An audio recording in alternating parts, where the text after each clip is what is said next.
Hello everyone, this is Priyanka and welcome back to my YouTube channel. Study with और में आपका बहुत बहुत बहुत स्वागत है। तो चलो आज चैप्टर करते हैं संघवाद। क्लास 11th के लिए पॉलिटिकल साइंस सब्जेक्ट है, तो उनका जो चैप्टर है संघवाद उसको करने वाले, संघवाद के बारे में पढ़ने वाले हैं। विशेषता, एकात्मक शासन, अ, भारत में संघवाद, राज्य पुनर्वालोकन, भाषाई राज्यों का निर्माण, इन सभी टॉपिक पे बात करने वाले हैं। तो ये सारे टॉपिक है जिसपे हम बात करने वाले हैं। वीडियो इसी टॉपिक पे ही रहेंगे। तो चलो बिना किसी देरी के स्टार्ट करते हैं। ओके, तो सबसे पहले संघवाद क्या है? संघवाद के बारे में हमें समझना पड़ेगा इस चैप्टर को कंप्लीट करने के लिए। तो संघवाद एक ऐसी व्यवस्था है जिसमें शासन की शक्ति केंद्र सरकार और राज्य सरकारों के बीच संविधान द्वारा बांटी जाती है। ठीक है, जो संविधान है, संविधान के द्वारा लिखी गई ये शक्तियाँ, कार्य, सरकार कैसे कैसे, मतलब जो भी है वो सारी शासन प्रणाली संविधान में लिखी है। ठीक है, इस व्यवस्था में दोनों दो स्तर की होती है सरकारें। ठीक है, अपने अपने क्षेत्र में स्वतंत्र रूप से कार्य करती है। सरल भाषा में बताऊं तो केंद्र और राज्य सरकार के बीच शक्तियों की संवैधानिक विभाजन। ठीक है, अब इसकी विशेषताएं क्या है? दो या दो से अधिक स्तर की सरकारें होती है। ठीक है, केंद्र सरकार और राज्य सरकार के बीच शक्तियों का स्पष्ट विभाजन करती है। ठीक है, शक्तियों का विभाजन संविधान द्वारा निर्धारित होता है। संविधान की सर्वोच्चता होती है। संविधान में परिवर्तन के लिए विशेष प्रक्रिया अपनाई जाती है। स्वतंत्र न्यायपालिका केंद्र और राज्य के बीच विवादों का समाधान करती है। ठीक है, प्रत्येक स्तर की सरकार के पास अपने कार्य को पूरा करने के लिए राजस्व के साधन होते हैं। ठीक है, सभी स्तर की सरकारें अपने अपने अधिकार क्षेत्र में स्वतंत्र रूप से काम करती है। ठीक है, तो ये संघवाद की हो गई कुछ विशेषताएं। तो आ जाओ नेक्स्ट पे। अब इनमें अंतर क्या है? संघीय और एकात्मक शासन में अंतर क्या है? जो संघीय व्यवस्था है ना, वो है शक्ति, मतलब जो शक्तियां हैं वो केंद्र सरकार राज्य सरकार में बटी हुई है। ठीक है, बट एकात्मक जो शासन प्रणाली है वो अधिकांश शक्तियां जो है वो केंद्र में ही रहती है। संघीय शासन की बात करूँ तो राज्य सरकारों को संवैधानिक अधिकार प्राप्त होते हैं, बट एकात्मक शासन एक मतलब स्थानीय इकाई केंद्र पर अधिक निर्भर होती है। एक स्थानीय इकाई पर केंद्र पर अधिक निर्भर होती है। ठीक है, अब स्थानीय की बात, संघीय की बात करूँ तो संविधान शक्तियों का विभाजन करती है। जो संविधान है वो शक्तियों का विभाजन करती है कि इसके कार्य क्या रहेंगे, इसकी शक्तियाँ क्या रहेगी, स्वतंत्र रूप से कितना कार्य कर सकता है ये। ठीक है, अब एकात्मक की बात करूँ तो केंद्र जो है वो आवश्यकता अनुसार शक्तियाँ दे सकती है। ठीक है, अब संघीय की बात करूँ तो स्वतंत्र न्यायपालिका महत्वपूर्ण इसमें रोल निभाती है। ठीक है, वो किसी के दबाव में आकर कोई न्याय नहीं करती है। और जो सरकार है ना, सरकार को भी ये चुनौती मतलब बताती है कि संविधान के साथ संविधान के ही अंडर में आप काम करो। ठीक है, बट एकात्मक शासन क्या करती है, वो न्यायपालिका की भूमिका एक अलग ही प्रकार की होती है। ठीक है, अब संघीय में क्या है, हमारा भारत आ जाएगा और अमेरिका आ जाएगा, बट एकात्मक में ब्रिटेन आ जाएगा। ठीक है, आ जाओ भारत में संघवाद की कैसे जो भी है। ठीक है, भारत में जो संविधान है उसका अनुच्छेद 1 में राज्यों का संघ कहा गया। ठीक है, अनुच्छेद 1 में राज्यों का संघ कहा गया। भारत में मुख्य रूप से शासन के निम्न प्रकार के स्तर पाए जाते हैं। कौन से? संघ सरकार पूरे देश के लिए कार्य करती है ये। ठीक है, राज्य सरकार, राज्य के प्रशासन राज्य सूची के विषयों पर कार्य करती है। स्थानीय सरकार क्या करती है? ग्राम पंचायत, नगर पालिका, नगर निगम आदि स्थानीय स्तर पर ये शासन करती है। ठीक है, 3 प्रकार की सरकार है, याद कर लो।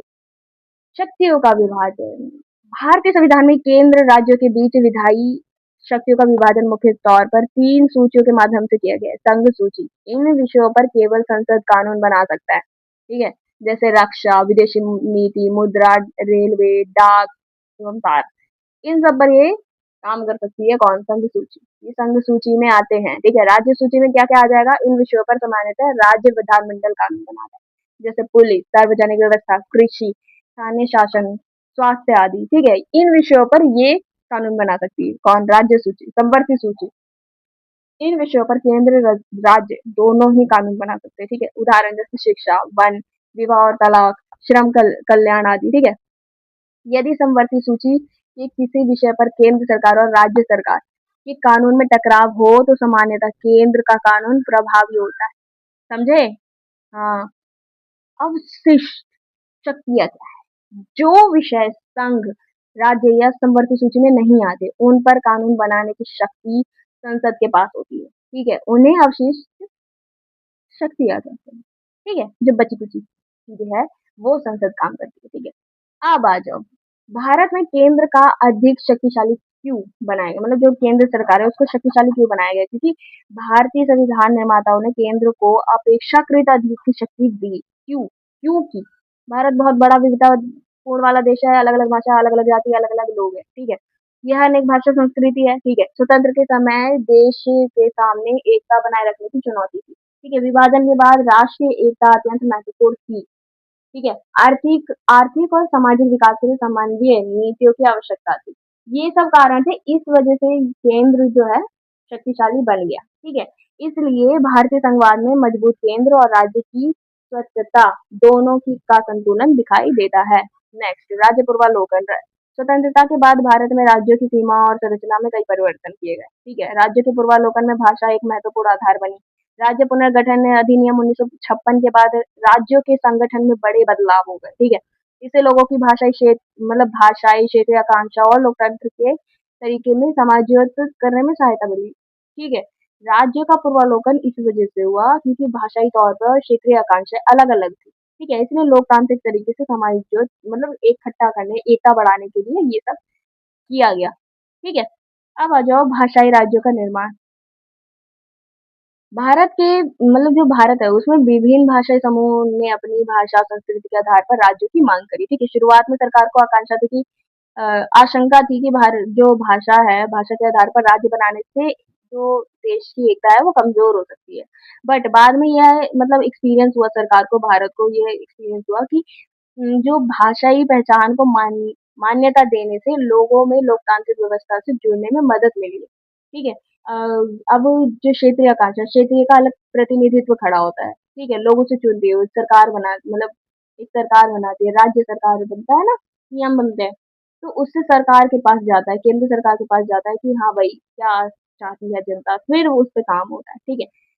आ जाओ, भाषाई राज्यों का निर्माण भारतीय संघवाद को मजबूत करने में सहायक रहा, ठीक है।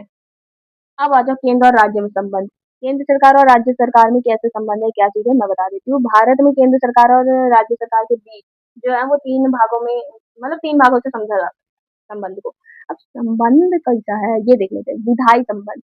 विधायी संबंध में क्या आ जाएगा, किसी विषय पर केंद्र और राज्य कानून बनेगा, ये संविधान की सूचियाँ द्वारा निर्धारित किया जाता है, ठीक है। कौन कैसे क्या विषय पे कानून बनाएगा वो संविधान तय करता है, ठीक है। प्रशासनिक संबंध की बात करूँ तो केंद्र और राज्य सरकार जो है प्रशासनिक कार्य में एक दूसरे के साथ सहयोग करते हैं, ठीक है। इसमें ये नहीं कि ये तू करेगा, ये मैं करूंगा, या फिर मैं करूंगा, ये तू नहीं कर। ऐसा ऐसा कुछ नहीं हो सकता, ये एक दूसरे की सहायता ले सकते हैं, सहयोग कर सकते हैं, ठीक है। वित्तीय संबंध। करों और अन्य राजस्व स्रोतों का विभाजन केंद्र और राज्य के बीच किया जाता है, ठीक है। वित्तीय संबंध में ये आ जाएगा। वित्तीय संघवाद क्या है, केंद्र और राज्य सरकार जो है उसके बीच केवल राजनीतिक शक्तियों का ही नहीं बल्कि वित्तीय संसाधनों का भी विभाजन होता है, ठीक है। राज्यों को अपने कार्य पूरा करने के लिए धन की आवश्यकता होती है, इसलिए संविधान में केंद्र और राज्य के बीच करों और और राजस्व के वितरण की व्यवस्था की गई है कि कौन कितना क्या है, और इसमें वित्तीय का भी देखा जाता है कि कौन किस कहाँ पे पैसा खर्च कर रहा है, ठीक है। वित्तीय आयोग केंद्र और राज्य के बीच वित्तीय संसाधनों के वितरण के संबंध में महत्वपूर्ण भूमिका निभाती है। कौन? वित्त आयोग। सहकारी संघवाद क्या होता है कि जब केंद्र और राज्य सरकार अपने अपने अधिकारों के साथ मिलकर देश के विकास के लिए काम करते हैं तो उसे सहकारी संघवाद कहते हैं। उदाहरण के लिए जैसे आर्थिक विकास, शिक्षा, स्वास्थ्य, प्राकृतिक आपदा से निपटाना, निप, निपटना, ठीक है, राष्ट्रीय विकास की योजना बनाना। तो इन क्षेत्र में कार्य और केंद्र और राज्य सरकार जो है वो सहयोग कर सकती है, और सहयोग की आवश्यकता होती है नागरिकों को, ठीक है। भारतीय संघवाद की विशेषताएं क्या है? भारतीय संघवाद केवल राज्य और केंद्र के संबंध तक सीमित नहीं है, ठीक है। स्थानीय स्वशासन को संवैधानिक मान्यता मिलने के बाद भारत में संघ व्यवस्था का एक महत्वपूर्ण तीसरा स्तर भी विकसित हुआ, स्थानीय सरकार, ठीक है। अब ये क्या करते हैं, ग्राम पंचायत, पंचायत समिति, जिला परिषद, न्यायपालिका, सॉरी, नागरिक, नगर पालिका, नगर निगम, ये सारी सरकारें हुई जो ये जो है जमीनी स्तर पर काम करती है लोगों के लिए, ठीक है। अभी इतनी जल्दी जाके एकदम से सरकार से जाके बतिया नहीं सकते ना, बतियाएंगे तो पहले धीरे धीरे पहुंचेंगे ना। अगर इनने बात नहीं सुनी फिर उनके पास जाएंगे, अगर ये बात नहीं सुनेंगे तो उनके और ऊपर जाएंगे। जैसे न्यायपालिका में हुआ था, अधीनस्थ न्यायालय, ठीक है, फिर उसके बाद उच्च न्यायालय, फिर उसके बाद सर्वोच्च न्यायालय, ऐसी चीज होती है। पूरा एकदम प्लानिंग के साथ काम किया जाता है, ठीक है। ये इम्पोर्टेंट है भाई। 73 और 74वां संविधान संशोधन, ये है क्या? ग्रामीण क्षेत्रों में पंचायती राज संस्थाओं में संवैधानिक आधार दिया। ठीक है, क्या हुआ? शहरी क्षेत्रों में नगर पालिकाओं को संवैधानिक मान्यता दी गई। ठीक है, इन संशोधनों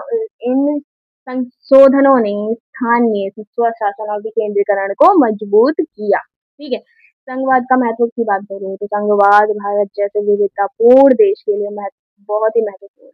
ठीक है, भाषा अलग है, संस्कृत अलग है, लोग अलग है, लोगों की विचारधाराएं अलग है। ठीक है, तो यह क्षेत्र विविधताओं को सम्मान देता है, राज्यों को अपनी विशेष आवश्यकताओं के अनुसार नीतियां बनाने का अवसर देता है। सत्ता के केंद्रीकरण का मतलब जो सत्ता का केंद्रीकरण होता है वो कम करता है, लोकतंत्र को मजबूत बनाता है, स्थानीय समस्याओं का समाधान बेहतर तरीके से करता है, राष्ट्रीय एकता और क्षेत्रीय आकांक्षाओं के बीच संतुलन बनाता है। ठीक है, आ जाओ क्वेश्चन पे। क्वेश्चन हो गया स्टार्ट। नोटबुक और पेन साथ में लेके रखो, नोट करते जाओ साथ के साथ। ठीक है, पहला क्वेश्चन, संघवाद क्या है, इसकी प्रमुख विशेषताएं बतानी है। संघवाद एक ऐसी व्यवस्था है जिसमें शासन की शक्तियां अलग अलग की कर रखी है। ठीक है, संविधान के द्वारा बांटी गई है। संविधान द्वारा बांटी गई है किस किस में? केंद्र सरकार और राज्य सरकार के बीच। दोनों सरकारें अपने अपने क्षेत्र में स्वतंत्र रूप से कार्य करती है। विशेषताएं क्या है? दो या दो से अधिक स्तर की सरकारें होती है इसमें। ठीक है, केंद्र सरकार, राज्य सरकार होती है। शक्तियों का विभाजन होता है, जैसे शक्तियां किस किस के पास क्या क्या रहेगी। विभाजन मतलब दो सरकार है, ठीक है, दोनों पे शक्तियां अलग अलग बांटी गई है, अधिकार बांटे गए हैं। संविधान की सर्वोच्चता क्या है? मतलब केंद्र सरकार और राज्य सरकार दोनों ही संविधान के अधीन होकर कार्य करेंगे। ठीक है, अगर संशोधन भी होता है तो संशोधन भी कुछ मूलभूत संरचना को बिना हानि पहुंचाए संशोधन कर सकते हैं। संवैधानिक सुरक्षा, राज्य के अधिकारों को केवल सामान्यतः कानून बनाकर समाप्त नहीं किया जा सकता। ठीक है, स्वतंत्र न्यायपालिका क्या होता है कि स्वतंत्र न्यायपालिका राज्य और केंद्र दोनों के ही विवाद अगर हो रहे हैं तो न्यायपालिका स्वतंत्र होकर निर्णय ले सके, वो किसी के पक्ष में ना हो। ठीक है, वित्तीय व्यवस्था, दोनों स्तर की सरकारें के लिए राजस्व के साधनों की व्यवस्था होती है। वित्तीय व्यवस्था, दोनों सरकार अगर कुछ कार्य कर रही है देश के लिए तो वित्तीय व्यवस्था रहती है उन दोनों के लिए अलग अलग, उनकी स्वतंत्रता और अधिकार दोनों अलग है। ठीक है, समन्वय और सहयोग की बात करूँ तो राष्ट्रीय हितों के लिए केंद्र और राज्य जो है मिलकर काम करती है, सहयोग करती है, लोगों के लिए मदद करती है। ठीक है, संघवाद सत्ता के विकेंद्रीकरण के साथ साथ देश की एकता और विविधता के बीच संतुलन स्थापित करने का महत्वपूर्ण माध्यम माना जाता है। ठीक है, आ जाओ नेक्स्ट क्वेश्चन। भारत में केंद्र और राज्य के बीच शक्तियों का विभाजन क्या है? क्या है ये?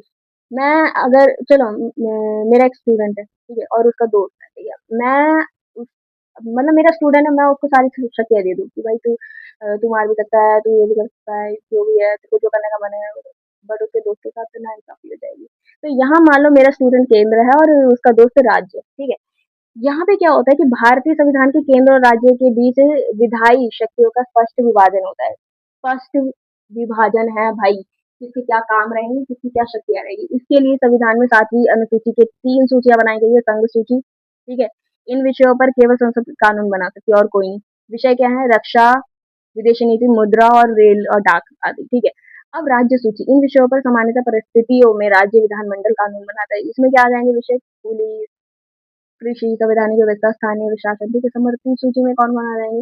राज्य और केंद्र, ये दोनों सरकार जो है वो कानून बना सकती है। अब इससे क्या हो जाता है? शिक्षा, वन, विवाह और तलाक, श्रम कल्याण, ये सारे इसके विषय हो सकते हैं। ठीक है, यदि समवर्ती सूची किसी विषय पर केंद्र राज्य कानून का टकराव होता है तो सामान्यतः संसद द्वारा कानून बनाया जाता है। ठीक है, कानून प्रभाव होता है।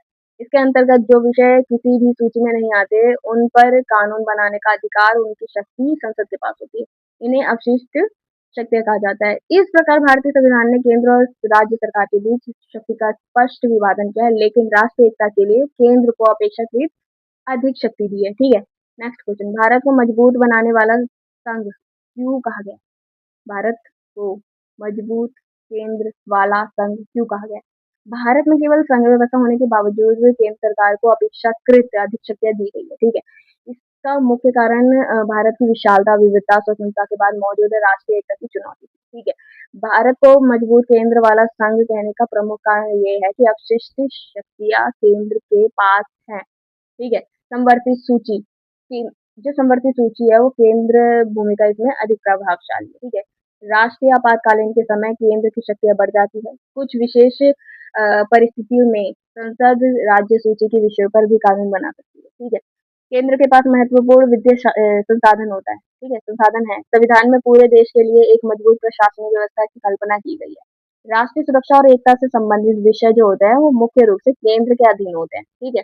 लेकिन इसका अर्थ ये नहीं है कि राज्य केवल केंद्र के अधीन है, ठीक है। राज्य को भी स्वतंत्र जो संविधान है, संविधान के द्वारा शक्तियाँ प्रदान की है, वो अपने अनुसार कार्य करता है, ठीक है, संविधान के अनुसार। निष्कर्ष ये निकलता है कि भारतीय संघवाद की मजबूत केंद्र और राज्य स्वतंत्रता दोनों ही संतुलन दिखाई देती है। भले ही केंद्र के पास शक्तियाँ ज़्यादा है, बट राज्य को भी शक्तियाँ संविधान ने प्राप्त की है, दी है उन्होंने तो उनको कि वो अपना काम स्वतंत्र रूप से कर सकें, ठीक है। भारत में भाषाई और राज्यों के निर्माण मतलब भाषाई राज्यों का निर्माण क्या है, क्या महत्व है? मैं बता दूँ स्वतंत्रता के बाद भारत में विभिन्न भाषाई समूहों ने अपनी भाषा और संस्कृति के आधार पर राज्य का निर्माण की मांग हुई, ठीक है। हम ये बोलते हैं हमारा एक राज्य होना चाहिए, ठीक है, ऐसे। प्रारंभ में सरकार की आकांक्षा मतलब आशंका मतलब उनको ये संदेह था, उनको ये कन्फर्म नहीं था कि भाषा के आधार पर अगर हमने राज्य बना दिया, तो क्या देश की एकता बनी रहेगी? कहीं ये एकता खत्म तो नहीं हो जाएगी? तो ऐसा कुछ भी नहीं हुआ था, बट भाषाई राज्य मतलब भाषाई तौर पर राज्य का निर्माण जब किया गया, तब पता चला यह कई हद तक लोकतांत्रिक में और संघवाद में बहुत ही अच्छा रोल निभा रही है। वो देश को आगे बढ़ा रही है। एकता बनी हुई है, एकता का खंडन नहीं हुआ है, ठीक है। राज्य पूर्वालोकन अधिनियम 1956 के संदर्भ में एक महत्वपूर्ण कदम उठाया गया। अब जो भाषाई राज्यों का महत्व क्या है? क्यों एकता को ये एकता क्यों बढ़ गई ऐसे?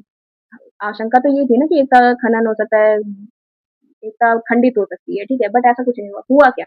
भाषाई पहचान को सम्मान मिला, ठीक है, लोग अपनी भाषा और संस्कृति के संरक्षण का अवसर मिला, ठीक है, क्षेत्रीय असंतोष लोकतांत्रिक तरीके से व्यस्त और समाजियोत मतलब जो लोकतंत्र है, लोकतंत्र क्या है? लोगों के लिए चुनी गई सरकार, अब लोग ही असंतुष्ट रहेंगे।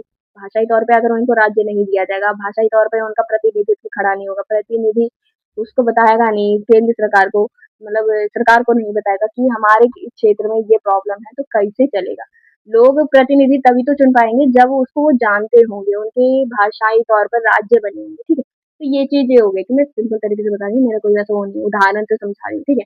लोगों का लोकतंत्र व्यवस्था पर विश्वास बढ़ गया, ठीक है? राष्ट्रीय एकता को मजबूती मिली, क्षेत्रीय आकांक्षाओं को संविधान के दायरे में स्थान मिला, ठीक है? इससे ये सिद्ध हुआ कि विविधताओं को दबाने की बजाय उन्हें लोकतांत्रिक तरीके से स्वीकार करना राष्ट्रीय एकता के लिए अधिक उपयोगी है, ठीक है? भाषाई राज्यों का निर्माण भारतीय संघवाद की सफलता का महत्वपूर्ण उदाहरण है। नेक्स्ट, केंद्र सरकार और राज्य सरकार के संबंध के बारे में बताना है, ठीक है? भारत में केंद्र और राज्य सरकार के बीच संबंधों का मुख्यतः विधायी, प्रशासनिक, वित्तीय संबंध के रूप में साझा हो सकता है, ठीक है? विधायी संबंध क्या है? विधायी संबंध इन दोनों का कैसा रहता है कि संविधान ने राज्य और केंद्र के बीच कानून बनाने की शक्ति विभाजन की है, संघ सूची, राज्य सूची और संवर्ती सूची इसके आधार पर, ठीक है। प्रशासनिक संबंध अगर देखा जाए तो केंद्र और राज्य सरकारें प्रशासनिक मामलों में एक दूसरे के साथ सहयोग कर सकते हैं। यह नीतियों को लागू करने में राज्यों की महत्वपूर्ण भूमिका होती है। वित्तीय संबंध की बात करूँ तो केंद्र और राज्य के बीच करों राजस्व का विभाजन किया जाता है। राज्यों को अपनी जिम्मेदारी का पूरा मतलब जो जिम्मेदारियां हैं वो पूरा करने के वित्तीय संसाधन की आवश्यकता होती है। वित्तीय आयोग जो है वित्त आयोग केंद्र और राज्य के बीच वित्तीय संसाधनों के वितरण के समय संबंध में महत्वपूर्ण भूमिका निभाती है, ठीक है। अब आ जाओ सहयोग की आवश्यकता। सहयोग की आवश्यकता क्या होती है? भारत जैसे बड़े देश में शिक्षा, स्वास्थ्य, गरीबी, बेरोजगारी, आपदा प्रबंधन और विकास जैसे विषयों पर केंद्र और राज्यों का सहयोग आवश्यक होता ही है। ये दोनों साथ में सहयोग करते हैं देश को ठीक करने में, प्रगति की ओर ले जाने में, ठीक है। निष्कर्ष ये निकलता है कि केंद्र और राज्य सरकार जो है वो उनके संबंध का उद्देश्य केवल शक्ति का विभाजन नहीं बल्कि सहयोग, समन्वय और राष्ट्रीय विकास सुनिश्चित करना भी है। नेक्स्ट क्वेश्चन, सहकारी संघवाद क्या है भारत में, इसका महत्व बताओ। जब केंद्र सरकार और राज्य सरकार अपने अपने संवैधानिक अधिकारों का उपयोग करते हैं, ठीक है, एक दूसरे के सहयोग से कार्य करती है, तो उसे सहकारी संबंध कहते हैं, ठीक है। भारत में मतलब आप लोगों को पता है भारत बहुत विविधतापूर्ण वाला देश है, विशाल है, ठीक है। देश में केंद्र सरकार राज्य जो है एक दूसरे के बिना सभी समस्याओं का समाधान नहीं कर सकते, ठीक है। सहकारी संबंध जो है, अब मैं बता दूं सहकारी जो संघवाद है वो इम्पोर्टेंट क्यों है, उसका महत्व क्या है? राष्ट्रीय विकास में सहयोग करता है, राज्य और केंद्र के बीच बेहतर समन्वय स्थापित करता है, शिक्षा और स्वास्थ्य जैसी योजनाओं को प्रभावी ढंग से लागू करने में मदद करता है, प्राकृतिक आपदाओं से निपटने में सहयोग करता है, आर्थिक विकास को गति देता है, क्षेत्रीय और राष्ट्रीय हितों में संतुलन स्थापित करता है, लोकतंत्र व्यवस्था को मजबूत करता है।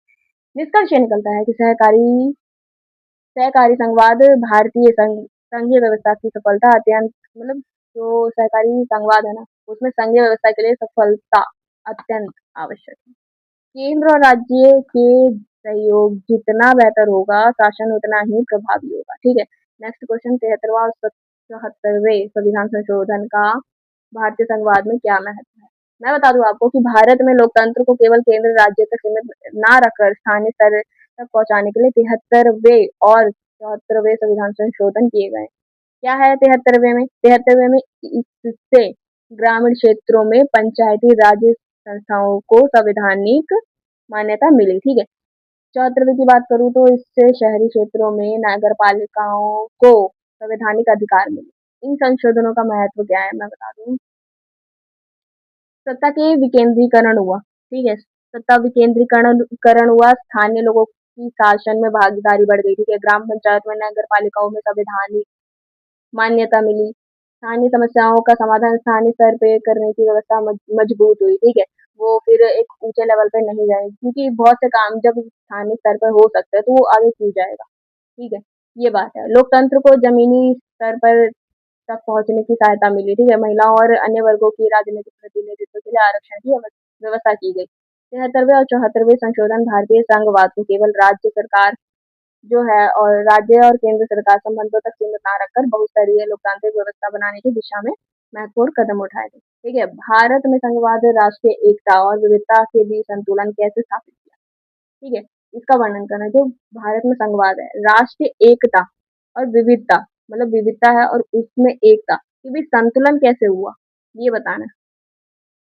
भारत एक अत्यंत विविधतापूर्ण वाला देश है, बहुत बड़ा है, जिसमें अनेक भाषाएं हैं, संस्कृतियां, परंपराएं, क्षेत्रीय पहचान। ठीक है। ऐसी स्थिति में संघवाद राष्ट्रीय एकता बनाए रखने का महत्वपूर्ण साधन बना। ठीक है। कैसे? जो संघवाद है, संघवाद के माध्यम से। ठीक है। अब मैं आपको बता दूं कि कैसे कैसे राज्य ने अपने क्षेत्रीय आवश्यकता को के अनुसार शासन करने का अधिकार मिलता है। ठीक है। राज्य के अनुसार राष्ट्र मतलब राज्य की जो आवश्यकता है, क्षेत्रीय आवश्यकता, उसके अनुसार वो कार्य करते हैं, अधिकार मिलता है। ठीक है। विभिन्न भाषाओं और संस्कृति को सम्मान मिलता है, क्षेत्रीय आकांक्षा और लोकतांत्रिक व्यवस्था को स्थान मिलता है। केंद्र राष्ट्रीय सुरक्षा और एकता से जुड़े विषयों पर को संभालता है। ठीक है। राज्यों को संविधान द्वारा निर्धारित अधिकार प्राप्त होते हैं। केंद्र सरकार और राज्य सरकार मिलकर राष्ट्र विकास के लिए कार्य करते हैं। स्थानीय सरकारों के माध्यम से जनता की भागीदारी बढ़ती है। ठीक है। यही इन्हीं बातों से हमें पता चलता है कि भारतीय संघवाद का उद्देश्य विविधता को समाप्त करना नहीं, बल्कि उन्हें सम्मान देते हुए राष्ट्रीय एकता को मजबूत करना है। ठीक है। यही भारतीय संघवाद की सबसे बड़ी विशेषता है बच्चों। तो इसी क्वेश्चन के साथ ये चैप्टर भी यहीं पे समाप्त होता है। मिलते हैं नेक्स्ट वीडियो में, तब तक के लिए be happy, stay safe, stay healthy बच्चों। बाय।